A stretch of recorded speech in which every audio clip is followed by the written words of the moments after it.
Today we are mostly dealing with heavy rain and flash flooding and concerns about that. The big concern is in those burn scars where we have seen many flash flood warnings this summer. Yeah, the flash flood warnings are out now because of the heavy rain up in the mountains, and meteorologist Cory Reppenhagen has been monitoring the storms. He's up in Boulder County. Cory, let's talk about your situation, where you are and what you're seeing around the state.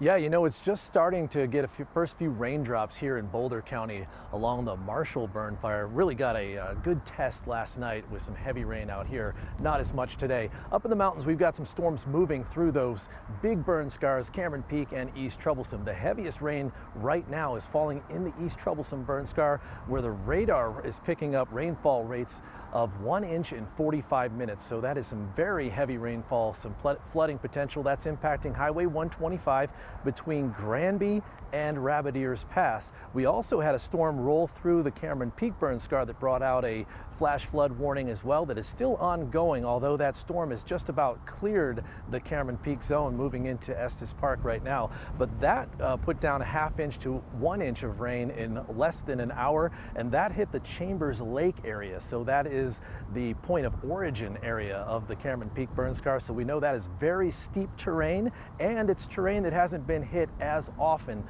with all these warnings that we've had so far this year.